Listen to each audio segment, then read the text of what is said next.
Hello, good day everyone. I am Bias Naira El Malagono and one of the reporter of Lesson 2. Okay, how do you define art? Art can be defined as an activity created by people and they are putting creativeness on this. And art can also be defined as as an activity that expresses imaginative and technical skills. Okay, what are the example of arts? One of the example is the painting, architecture, filming, and sculpture. Stated on the book, according to Collins and Riley, 1931, art can be inspired by the nature and any form of inspiration. Halimbawa na lang, I am an artist. Kung gagawa ako ng isang artwork, kailangan may inspiration ako doon. Kailangan halimbawa na lang kung gagawa ka ng artwork mo about sa nature, 'di ba inspiration mo doon is nature? And halimbawa gagawa ka ng artwork mo or portrait about sa family. And ang inspiration mo doon is your family. Kaya art is creating with inspiration. Sabi nga doon sa libro, as an ordinary citizen or people, hindi lahat ng tao pwedeng maging artist. Pero lahat tayo alam kung ano yung maganda at kung ano yung hindi. Halimbawa na lang sa pagpili ng iyong susuotin. Pagbili ng iyong susuotin, halimbawa, sa sapatos, alam mo yung bagay sa'yo, alam mo yung maganda, at alam mo yung hindi. At syempre, pipiliin mo yung maganda. And katulad din sa pag-critic ng isang artwork, alam mo yung magandang artwork at alam mo yung hindi. At doon pumapasok yung salitang art appreciation. So, sa susunod na reporters, makikita natin, i-discuss nila kung ano ang different form of arts at kung ano yung tawag doon sa mga different form of arts. Assalamualaikum. Good day everyone. I am Almira S. Ladzak. We are the reporters of Lesson 2, Art Appreciation, Creativity, Imagination, and Expression. Art appreciation as a way of life. The role of art as a creative work is to depict the world in a completely different light and perspective. Each artwork beholds beauty in its own kind, the kind that the artist sees and wants the viewers to perceive. More often than not, people are blind to this beauty, and only those who have developed a fine sense of appreciation can experience and see the art of the way the artist did. Hence, refining one's ability to appreciate art allows him to deeply understand the purpose of an artwork and recognize the beauty it possesses. In cultivating an appreciation of art, one should also exercise and develop his taste for things that are fine and beautiful. This allows individuals to make intelligent choices and decisions in acquiring necessities and luxuries. Knowing what gives better value for time or money while taking into consideration the aesthetic and practical value. Learning to appreciate art no matter what vocation or profession you have will lead to a fuller and more meaningful life. Why art appreciation is a way of life? Art also teaches many important qualities such as listening, observing, and responding to multiple perspectives. Having an appreciation for art also helps us to develop and appreciate for each other and how we are all unique in our own way. The role of creativity in art making. Creativity requires thinking outside the box. In art, creativity is what sets apart one artwork from another. When we can say that something is creative, when we have not seen anything like it, when it is out of the ordinary, when it is not just a copy or imitation of someone's work. Nowadays, being creative can be quite challenging.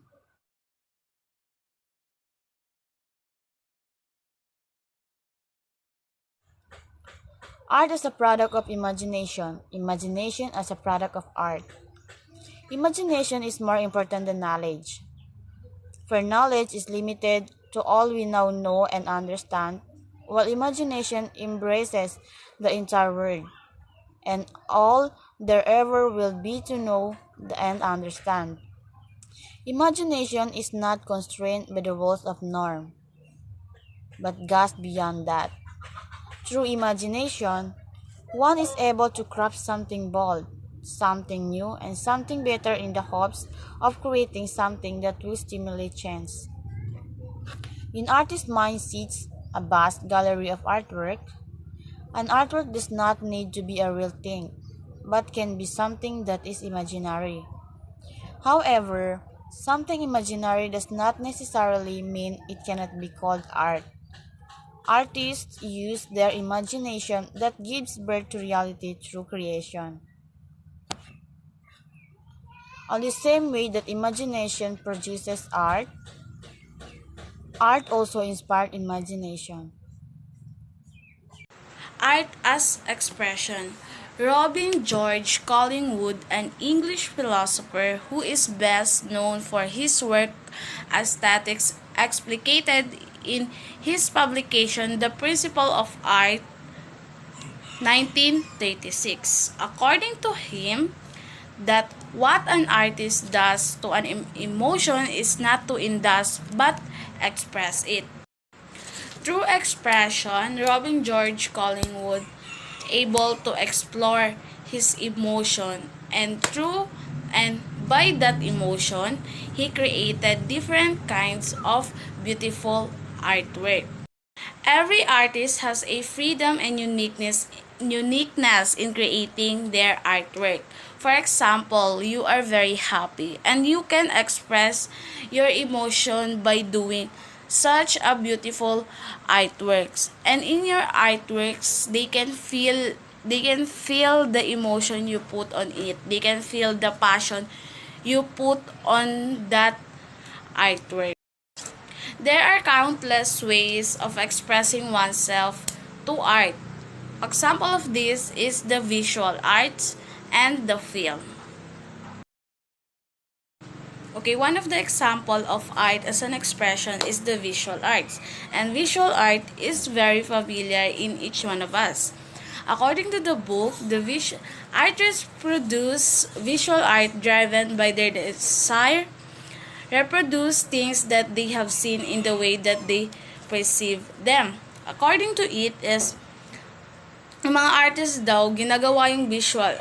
They're making visual art by their own desire, by their own will. Kung ano yung makita, kung ano yung ma-picture out nila, yun yung ginagawa nila. Yun yung pinapakita nila doon sa work na yun. And ang mga example ng visual art is the paintings, drawings, letterings, and the sculpture. Yung halimbawa for the paintings, painting is your will. Parang kung ano yung makita mo, kung ano yung gusto mong i-paint, kung ano yung desire mo na i-paint, yun yung gagawin mo. And that's the example of the visual arts. And the next one is the other one is the film. According to the book, film refers to the art of putting together successions of still image in order to create an illusion of movement. Illusion of movement. Ito na yung nakikita natin sa mga movie. Ano ba, filmmaking? Ito na yung mga nakikita nating mga nag-a-act na mga artista. Ito na yung tinatawag, ito na yung gina-refer doon na image that are movies. That's why film is one of the example of art as an expression. Good day everyone, this is Samantha Escosain and we are the reporter of Lesson 2. So, my topics are performance art, poetry performance, and architecture. Is performance art. It is a live art and the artist's medium is mainly the human body, which she or he uses to perform, but also employs other kind of art such as visual arts, props, or sounds. This performance art means that people will express their art through the movements of their self or through the movements of their body in front of other people or what we call audience. Since this performance art can happen anywhere in any settings possible, so we had a lot of performance art back when we were high school. The activities we did back when we were high school are the simplest example of performance art, which are the activities of singing, dancing, role playing, even slogan and poster making is included. Kasi kung maaalala natin, di ba, tuwing nag-activities tayo on stage, even sa loob ng classroom, may audience tayo na ginagamit natin ang mga katawan natin para ipakita, para mag-perform sa harap nila. As it says that performance art employs other kind of art such as visual arts, props, or sounds. So the dancers, for example, the dancers choreograph their movements para ipakita sa audience nila. So meron silang mga costumes na ginawa, even make a sound para mag-prepare sa ipapakita nilang performance sa madla. The props, the costumes, the sounds were all art. Since art is the creation or the pursuit and creation of a beautiful thing. But always remember that performance art consists of 4 elements such as time, space, performance relationship with audience, and performance body. The fact that this performance art is live, meaning it cannot be bought or traded as a commodity. So this said that this performance art is actual mong ginagawa na hindi pwede maulit pa. Pwede siyang maulit pero hindi na kagaya ng first na ginawa mo. Unlike the previously discussed art expression. Second is poetry performance.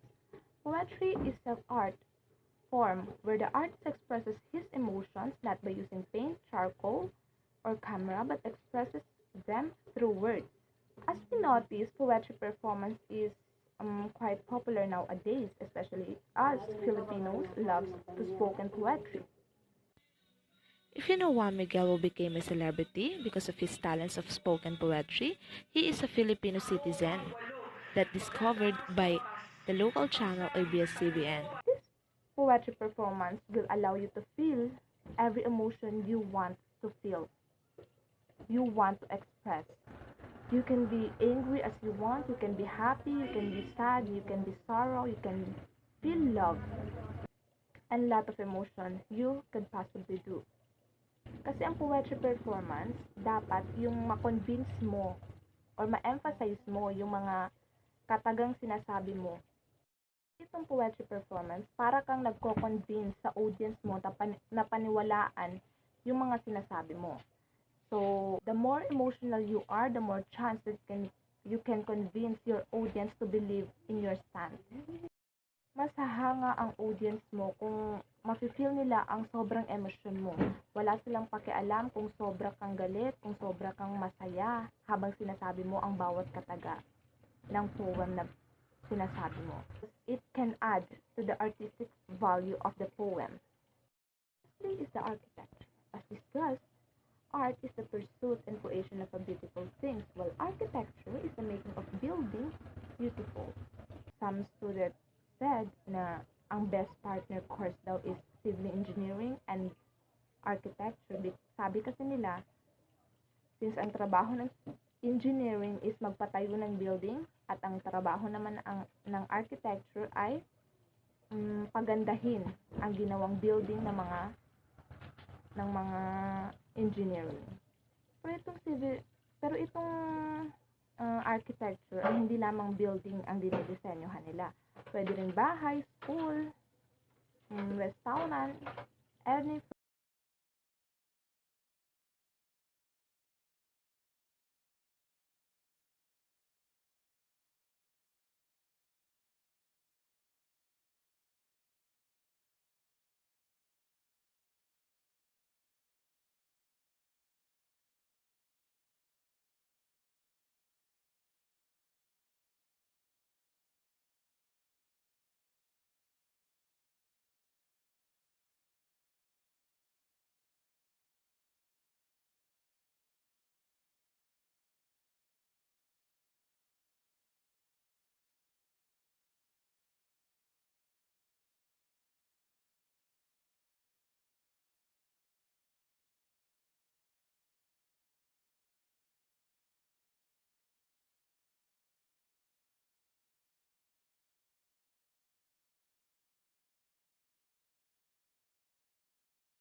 Good day everyone, I'm Kathleen Clear Henoja and this is the continuation of Art Appreciation, Creativity, Imagination, and Expression, which is the lesson 2. So, since we are done to the architecture, let's proceed to the dance. So dance is a series movements that follows the rhythm of the music accompaniment. It has been an age-old debate whether dance can really be considered an art form. But here we primarily describe dance as a form of expression. The old woman or the old man is allowed to dance. So if you want to dance, you are free. So because according to this paragraph, dancing is a creative form that allows people to freely express themselves. It has no rules. You may say that choreography does not allow this. But in art expression, dancers are not confined to set steps and rules but are free to create and invent their own movements as long as they deem them grateful and beautiful. As long as ikaw ay nasiyahan sa ginagawa mo and you are releasing your stress by dancing and expressing your feelings. So, some of us watching the video of Jimin, so some of us is aware that Jimin is the member of BTS. So, I noticed by watching his video, I noticed that he wearing a full white. Then, parang meron siyang isang telang dinadala. So, he expressed her feeling by dancing. So, this is the video that I see. Loving you is a losing game.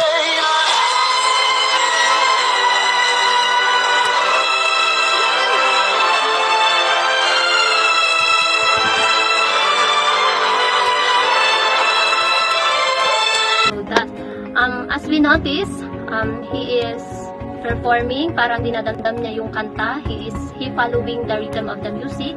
So, nakikita natin yung feel niya yung kanyang pagsayaw.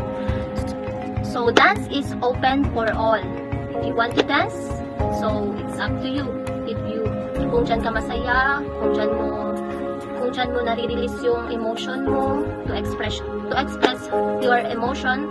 Let's proceed to the literary art. So, what is literary art? If Van Gogh paint to express his feeling, those artists in literary art those writers in literary arts is writing a poems or story to express their feelings and to convince their readers. So, literary art goes beyond the usual professional, academic, journalistic, and other technical forms of writing. It focuses on writing using a unique style, not following a specific format or norm. So, meaning to say, is some of the writers on literary art is not following a specific form or norm. They are doing some unique form or unique style by writing their stories. So, Antoine de Saint-Exupéry is one of the example of writing or writers. So he write the Little Prince. So another example of those writers who write a poem and sayings is William Shakespeare. So all of us watch the Romeo and Juliet. So not right. So it's a bad ending. It's not all of the story have a happy ending. Diba guys? So let's proceed to the theater. So what is theater? Theater uses live performers to present accounts or imaginary events before a live audience. Theater art performances usually follow a script, so they should not be confused with literary arts. So as a performer, before ka mag-perform dun sa may live audience is naka-prepare na, naka-set up na lahat-lahat. Para pag kayo ay nag-perform is maayos maitatawid ang inyong pag-perform kasi na-set na lahat ng ang mga gagamitin para sa live audience. So, must you prepared yourself because pag ang gagawin nyo ay acting, so acting, singing like that, so kailangan siyang galingan. So do your best to perform because there has a lot of people watching you. And I remember that when I was in grade 12, my philosophy teacher said if you are performing in a theater is kahit mamali ka pa or kahit pumiyo ka pa sa iyong kanta or live audience is kailangan mong ituloy-tuloy ang iyong performance. So tuloy-tuloy pa rin siya kahit na matiyo ka or makonting slide ka, so tuloy pa rin ang theater. So, kailangan mo makuha yung atensyon ng audience. Since nanonood yung mga audience, is kailangan nyo silang, kumbaga, pabilibin. So, nanood po natin yung theater na, on video, kahit on video man lang, na nanood natin yung The Greatest Showman. Let's proceed to the applied arts. So, when we say the applied arts, is incorporating elements of style and design to everyday items with the aim of increasing their aesthetical value. Artists in this field bring beauty, charm, and comfort into many things that are useful in everyday life. According to Collins and Riley since 1931. Applied arts, we need to